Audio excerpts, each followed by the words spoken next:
this Friday 2nd to 4th of June, at 3 p.m. in Muyinga for Jesus. With Prophet of Jesus Joshua.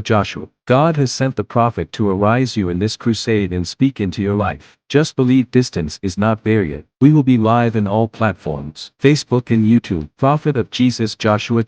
Don't miss this opportunity. Prophet of Jesus Joshua anointed for difficult matters for all God's people.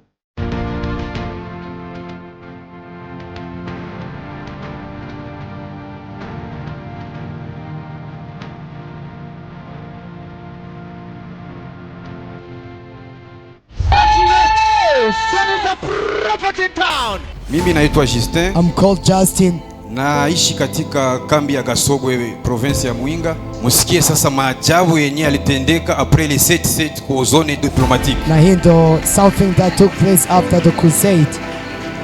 Sa nabii aliingia. As the prophet has entered. Sa alianza tu As prophecy. he started prophecies. Nilikuwa mtu wa tatu. Kanambia masikio, lakini hivi nilifika hapa nina imani. Hivi kila kitu kimeshaisha. Everything has been said. Waiting for the time. Chaka magana maha. Jesus is God. Yesu ni maana. Na wenye wako hapa zaidi wanazidi kukupinga. And those who are here contradict. Wakuje muda ungali. Let them come, the time is set. Wasikuje na muda hakuna tena. To not come where time is not. Deja system ya Mungu aisha kwa mnani? Muzumu.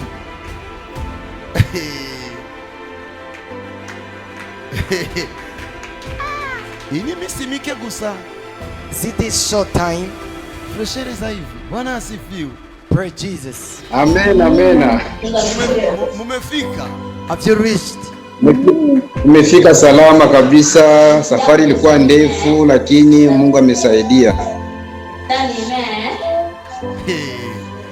Unanezere, unafurahi? You are glad in you. Sana.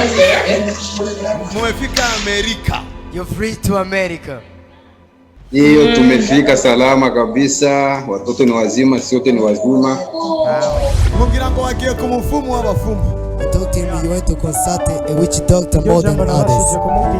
Achavuga ati he spoke. Udasubiranye na madamu wawe. Je, microphone nzoca ndayidepoza hasi. Jesus, the Lord of Prophet of Jesus. Oh yes, my Father. Oh yes, my Father. Yes. Adakoporoye ivyo nariko ndakora. Uzoshira microphone hasi ndabireke. What I'm doing, I'm gonna set the microphone down. I'm gonna leave this.